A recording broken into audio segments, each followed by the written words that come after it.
Keith Pompey. Welcome back from Toronto, sir. Hey, thank you. I'm happy to be home. I'm sure you're happy to be home and not have to worry about a game 7 tomorrow night. We'll get right into it. Before we get to your pit stuff and football later, because we got to get to that. We'll talk basketball with you. Everyone seemed to step up last night. Last time we had you on, it was right after Embiid kind of shushed up the arena there with his three-point shot. What was it like to shut up an arena of 18,000 people again last night for this team? It was weird because, to be honest with you, once the fourth quarter has happened, I stopped paying attention as intently as I should. I start worrying about meeting deadlines. But I mean, it was, to me, it looked like they gave maximum effort. And when you look at it, there was 2 games that they did that. The season opener. I mean, not the season opener, the series opener, and then this one. Other than that, it just seems like they did enough to get by in 2 games, and then they lost the other 2. But yeah, I mean, it was good. It was good theater. People booing Embiid throwing the airplane. I mean, it was good theater. What do you do at this point with a team that didn't seem to be engaged for most of the series? They still won. Are they going to be able to turn it on? And especially somebody like James Harden, is he going to be able to be engaged if it has to go to 7, that they're going to be engaged every game? I think they're going to have to. I mean, it's one of those questions that it's hard to answer right now when you talk to James. That's just because of, his being new to the team, so to speak, and you got to get a sense of them. But I feel like if they don't, then all of a sudden, they're going to they could get embarrassed. And let's face it, like right now, like this is the second round. This is where they go to die. So, it's going to be a lot of storylines about James, about Doc, about Joel if they don't get it done. So you would hope that he's going to be more engaged and figure things out for the Sixers. The one guy that it doesn't seem like you have to push to be engaged is the youngest guy in Tyrese Maxey. He seems to provide like this electricity. I mean, I was talking to people yesterday who are not basketball fans, who absolutely love him because of his energy and his charisma. Is that personality and that youth, the youthful exuberance, is that something that is catching on with the rest of the team? I think it is. I mean, I give you a prime example. Joel Embiid is not a morning person. He doesn't like shoot around to a point where he doesn't talk to people. But Tyrese comes in so bubbly all the time to whereas now he's speaking to people because of Tyrese. So that's a prime example of it. You know what I mean? Of a personality being infectious and, other guys on the teammates, following suit. So, yeah, I mean, he is. He's a great personality, a great person. He does a lot. And, he's hard to not like this kid. Well, I've been looking out and liking him forever. Let's talk Harden for a little bit. He looked better last night than he has in much of the series. Hit a few step-back threes. For me, it wasn't so much about the shooting as it was his aggressiveness, getting everybody else involved. What is his ability to balance the old James Harden that would just chuck it and dribble and everything with this James Harden that we saw last night that was more distributing the ball and then when getting the opportunity, knocking it down? Yeah, I mean, I think, that's a great question. But it also has a lot to do with who you play with as well, right? And I feel like when the fact that he has Joel Embiid on his team, the old James Harden is not really going to work because you got to get the big man the ball. You also have like Tyrese Maxey and Tobias. So you can argue that his roster now, starting lineup teammates are better. Now, the thing is, I agree with you. Last night he did look good. But to me, he looked good because if you notice, his first 4 shot attempts were all drives to the basket. And then he did the step back later. Typically the game starts and he's just doing a step back. What? And that doesn't work out to me. It's like in football when they try and run a play action pass, but they don't actually run the ball.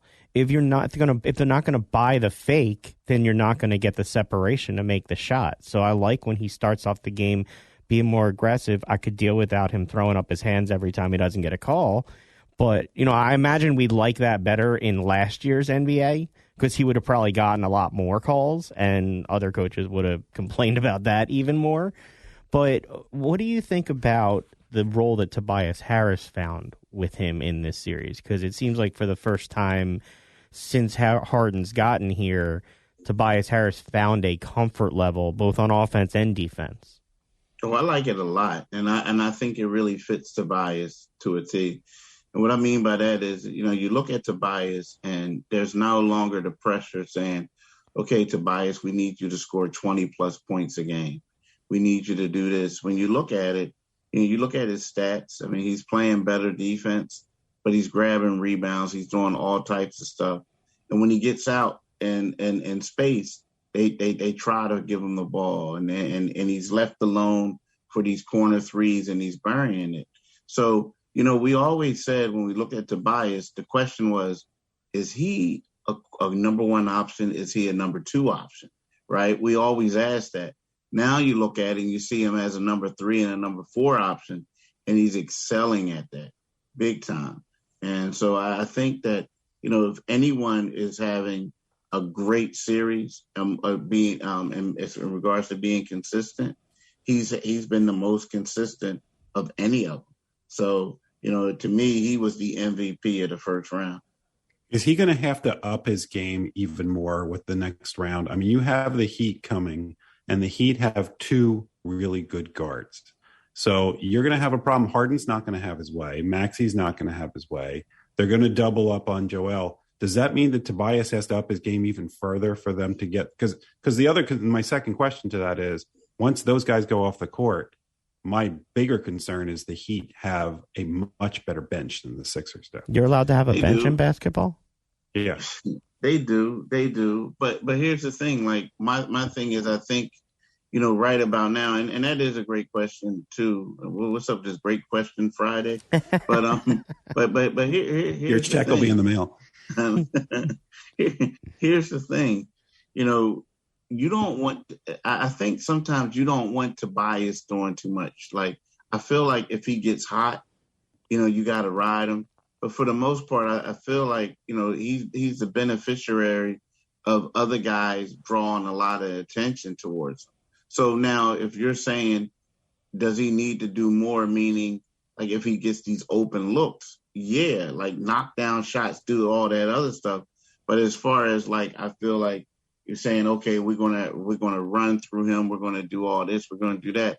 I think that may take away from some of his effectiveness, because when you look at it, right now the focal point is Joel, James, Tyrese, then Tobias. You know what I mean? As far as like defensive schemes. So, once people start saying, oh, well, we got to defend Tobias, then maybe he could get shut down a little bit. So, I mean, I think that a lot of his stuff is predicated off of what they do. But, you know what I'm saying? Like, they help him out. But I don't know that's a great question. But I don't know if with him doing so much, if that's going to really bode well for the 76ers. That's telling me that other guys are getting shut down. Did the Sixers winning last night take some of the pressure out of Doc? The press conference the other day with you guys, you're shaking your head. No, I should just stop there. He has a really bad twitch right here. Yeah. I mean, because it just seems like he did not like being questioned about his history of blowing series. He questioned the pattern. He questioned the players. He questioned a lot of things that he did not believe contributed to said pattern. Your thoughts on where Doc is right now? I it's not, because you know what? Here's the thing. Like, now, again, this was a 4-5 matchup. So this is probably the closest of every first round matchup. To me, the playoffs don't really start until the second round. I mean, that's when, the first round is like you get like these high seeds going against these other seeds. Some seeds are just happy to be there. A team like Toronto, a young team, although I just thought they could give smoke, but they were a young team. So just because the Sixers won, that doesn't, take any pressure off of Doc at all, because, Doc Rivers was hired to come here to help win the championship, at least get to a championship. And last I checked is that Sixers have only been out of the first round, been out of the second round, and two of their one out of their last 11 tries. So Doc has to do that. The Sixers have to do that. If not, you look at it and you're going to say to yourself, okay, Doc Rivers is making X amount of money, $8 million. Well, he didn't get us any further than Brett Brown. So I feel like, no, yes, it's nice that they won that series, but as the 4 seed with the home court advantage, they was expected to win that series. They were favored to win that series. Well, and it doesn't get any easier. They're not favored to win this series, whatever people think about that. And it would be the first time in 21 seasons they would make the conference finals if they could win. Besides Eric Spoelstra, I listened to your Locked On Sixers podcast. Others should. You had a stat that the 5 guys averaging in double figures for the Heat, none of them are named Kyle Lowry. Talk about the depth of this team that Jeff mentioned, because we don't have it with the Sixers. Yeah, you're exactly right. That's crazy, right? You have 5 guys averaging in double figures, and then the 6th guy is PJ Tucker averaging 9.6. This is in the playoffs. Now, again, some people might say, but that was the Atlanta Hawks. But you look at the type of balance. You look at how this team was able to close out and be successful without 2 starters. And then you have Kyle Lowry leading them in blocks and assists. So, that's going to be a problem because, when you look at this matchup compared to the other one, Toronto was very forward heavy. Like, they had a bunch of power forwards who they played on the floor together in different positions. They just say, hey, look, we're going to deal with it. Well, this team, they're kind of guard heavy. I mean, now Victor Oladipo is playing. He's doing certain things. They have the other guys. I mean, they're not just guard heavy, they're long too. So, I think that this is the type of game where, George Niang, is he going to be able to defend these guys? Probably not. So then you bring Furkan in, and can Furkan defend these guys? So Matisse has been playing in the slump since the COVID situation. So it's going to be tough for the 76ers when you think of the depth that this team has. Is Matisse lost now? For the rest of this series and the rest of this season, is he lost? Because I got to tell you, the last home game that he was at, he looked like he had no confidence. You could literally see it in his face when he was on the court. Yeah, I don't know if he's lost completely yet. I think that a lot of it, and that's I could see where you're coming from, because he did look kind of like, he just looked like he he was in a bad state.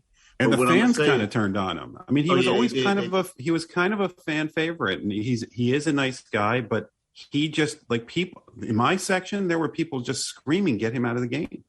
Yeah, but see, here's the thing. I think that reality hit him because, you don't take the vaccine, and then the team goes to Toronto for a day, and then 3 days or 2 days. They go there the day before the game. They go to the game, and they're back that night, right? You're seeing the guys on the 3rd day. When he was away from the team for 5 days, and I know they have somebody back there working them out and doing this and that, I just feel like that set him back a lot. It did. Like, as far as, you guys are in the middle of a series, and you're not there for 5 days. You can't do anything with your teammates for 5 days. So then you throw him into this game, and he was just out of sync. Like, it was just bad. Now, the test is going to be, what is he going to look like these first 2 games in Miami, especially the second one, where he has certain days to be able to, warm up and practice with his teammates, have dinner with them, do things. But he just looked like, to me, the transfer student in the 4th grade who doesn't know anyone and you're like kind of like trying to feel yourself, but you're way behind because your parents transfer you in the middle of the school year, you know. So he just looked behind. Let's talk Joel Embiid's health. Obviously, he got an MRI. Potentially, he'll need something after the playoffs end. He's going to play in pain. Game 5, whether he was tired or hurt, it was a different Embiid than Game 6, where he looked more like himself with his aggressiveness. What did you see out of him, and how do you think that his injury is going to impact him going forward playing through this? You know, he looked like, to me, this is something that was key to me, like when he came out and warmed up, right? And last time he warmed up in Toronto, he was making every shot, but he was like purposely not using the right hand. You know what I mean? Avoiding all types of contact.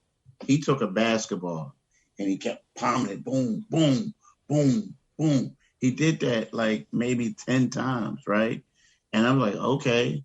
And he looked like a guy who played through it this time.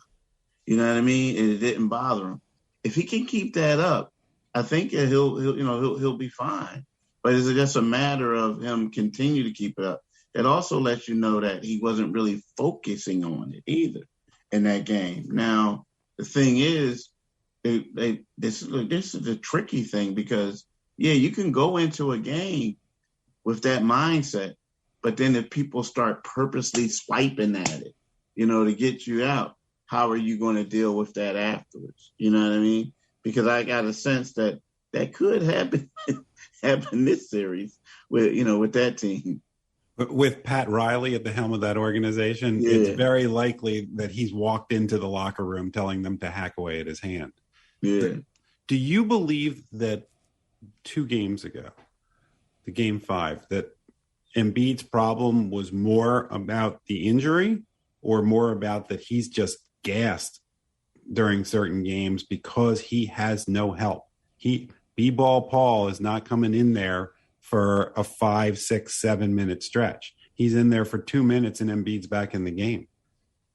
I had it just that it was more mental to do with the injury. And now don't get it wrong. I think he was gassed. Now I think in game five, I think he was gassed that one. Everyone's like, he's out of shape. Nah, y'all. His minutes, he's coming in sooner than he normally does, right? So I think, that impacted. But I do think that at least like game 4, it was all about the hand, right? He was like passive with it. So part of game 5, it was the hand. But then when B-Ball Paul came in and the team went on a run, I see that in the 4th. But I still think that he was a little nervous about his hand too. But it's more to do with the hand, if you ask me. All right. Well, now we've gotten your comments on basketball. Now we're going to get to your expertise, which is football. The Steelers, Super Bowl contenders now that Pickett's their quarterback? Nah, they need more than him, don't they? That's some pressure on your guy's boy there to follow up Roethlisberger in that town where he's already played. It's a tough spot to step into. The quarterback with the tiniest hands? 2 gloves. At least they won't boo him. At least he won't get booed. Or at least I hope he doesn't. Oh, you know that if they start losing, they'll boo him. Come on. Yeah, they're a little different there, though. I mean, they may if he struggles mightily, but they're a little different. Jeff asked, though. They don't boo. They wave their terrible towels. It doesn't matter. Jeff asked. Unlike here, when now the Eagles must be the favorite. Now that they've gotten AJ Brown. Favorite for right? What? Super Bowl. No. This had to put them over the top, right? Stop it. Don't be ridiculous. But I know. Okay, so Keith, you think that you think that the AJ Brown trade? You think he's over the hill at this point? It seems. Jeff thought I was cyber stalking you. I was more enjoying your trolling of Eagles fans as the Giants. It seemed like you really like the Giants picks. Jeff isn't sold on Thibodeau totally. It seemed like you weren't in on the Eagles picks. Was that my correct read? I didn't see any crying Jordan memes or anything, but that was the take I got from the comments back and forth with your Dallas friends. See, here's my thing with the Brown thing. Like a couple years ago, Eagles fans would criticize him if he was on their team because of the money he wanted, and he wanted out. And I remember when, what was the guy? Julio Jones goes there, right? Then all of a sudden, this guy is supposed to be the second receiver, right? And he's willing to give Julio Jones his jersey, right? And he's like, I'm just going to give it up. And Julio Jones is like, no, I guess, whatever. But my thing is, so now all of a sudden he comes here and it's like all the hype. You know what I mean? Now, maybe it may work out. But if he's in Tennessee, he's having a great year, and they want to bring in somebody else to be the number one, and they want you to give up the jersey. And another thing is Tennessee didn't want to pay him that money. That's what I thought it was. They didn't want to pay him. They didn't want to pay money. him. So then the Eagles pay him. Now, that big offensive lineman is huge. He's good, but he wasn't the best defensive lineman. Yeah, he wasn't the best defensive lineman that they had. I like Thibodeau. Now, who knows? He could be the next Mike Mamula, right? All I know. He was in the Pac-12. Please, no. I'm just saying, he fits the bill. But when you think of Giants football over the years, it was always a great pass rusher. I didn't see a great pass rusher on that defense. And the offensive lineman is a good offensive lineman. So I kind of think is a start in the right direction. I thought that was your best pick, the offensive lineman. I mean, that's what you need. That's you and Jeff keep telling me. Until Daniel Jones can stay upright, that you're not going to do much anything there. I have concerns about the ability for Davis to keep his weight down and be a 3-down player. It does seem, though, and the Eagles haven't come out openly and said it, it seems like they're moving more to like a 3-4 style defense, and he's like a nose tackle in the middle that's just going to eat up space. And I mean, they haven't officially said it, but you look at Hassan Reddick, sort of can play like an outside linebacker / undersized down defensive end. I don't know if that's where they're moving. They need to get somebody in the way of a cornerback to cover some of these receivers that are out there, because Darius Slay is just one player. But look, I was not totally disappointed in the draft last night as an Eagles fan, and I was happy. The Eagles now need to get to the quarterback on one Mississippi, because on two Mississippi, nobody's covering those wide receivers. But that's the thing with Davis is, okay, so you get this guy who can plug up the middle. Well, what about, when you play the Bills, Josh Allen, he gets the ball out in like 2.5 seconds, or Aaron Rodgers, 2.5 seconds. It doesn't matter that push up front that you're getting the balls out. So unless you get a cornerback who can actually cover, none of this will matter. Now, they do have some offensive weapons. The first thing I got from Keith, by the way, is from Jeff, is about tampering, because Jalen Hurts and A.J. Brown were out playing football together because they've known each other for a while. So that was my first text that I got from Jeff after the draft pick, Keith. That was his reaction. Yeah, but can Jalen? I'm wondering if how that parenting's going to be, though. So so A.J. Brown's from Houston. Yeah, so they've known each other. Apparently, Jalen Hurts was at A.J. Brown's draft party. That's why they were throwing the football. They were at like one of the daughters' parties together. So they're apparently friendly outside of football, but they haven't actually played on the same team. I just kind of like the idea that you have weapons where you've got more possession receiver in A.J. Brown. Now you've got Devontae Smith, who can't be doubled, can take the top off and try and do that. And then you've got Goddard and Miles Sanders. Though I think the thing to watch is I think this team's going to like Kenny Gainwell more than they are Miles Sanders going into the season. Did you just call A.J. Brown a possession receiver? For this team, he's more of a possession receiver than anybody they've had. This is your $100 million version of Alshon Jeffrey? He's had 100 receptions in 3 seasons, I believe. I mean, that's, you're going to get targets, and in this offense, they run of like a lot of 5-yard routes. He's going to get a lot of catches, whether he catches them. Last year, he had a lot of drops, and he had some mental health challenges and didn't have a great year last year. Clearly, Tennessee didn't buy into him to give him that money. We'll see if the Eagles gamble's right. Now, here's my question, though. So we're talking about Smith, right? He's like a number 1 receiver, right? A great receiver so far. So better than Kadarius Toney. Yeah. so last year, this guy is wide open. He's wide open, and they don't try to get him the ball. Now they're bringing in another dude that the quarterback is really friendly with. So it's kind of like, okay, so you got the Heisman Trophy winner, Look, and now it's like, I don't know what's that going on? Like, I don't know I that don't understand it. Maybe I don't understand it, man. look. I just don't. There's a reason I talk sports on the radio and don't play them, other than the fact that I'm 5'6". I just don't have that skill. But You wouldn't be the possession receiver? No, on the I wouldn't be. I wouldn't qualify for water boy. We've been through this. But it didn't look like Jalen Hurts looked at the whole field last year. So I don't know that he ever saw how open Devontae Smith was. And Jalen Hurts got to develop that as a quarterback. We'll see whether he is. I think that Howie's hedging his bets because you notice of all the moves he made 11 trades in the draft. None of them were to get rid of those 2 first-round picks next year, where it's supposedly a good quarterback draft that he can make moves to get up if he needs to do something if Jalen Hurts isn't his guy. So I think Howie's showing you that he doesn't have total faith in him, but he's trying to give him weapons to go out there and get it done.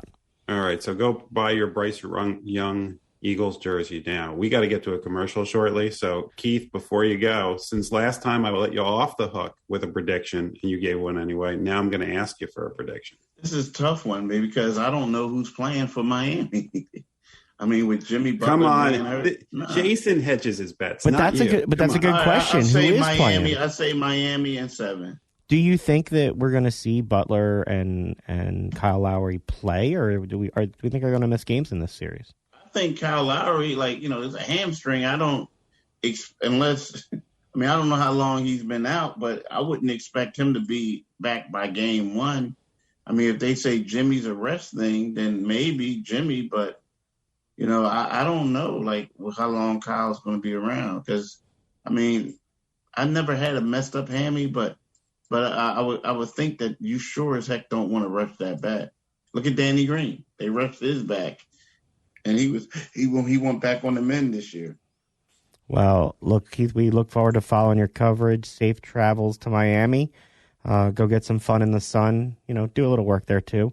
We'll follow everything at Pompey on Sixers. Read you in the Inquirer. Always appreciate the time. Take care, man. All right, thank you. Deuces. Go Giants, baby. Go Giants. You had to. You didn't even close on the pit. You went Go Giants today. Yeah.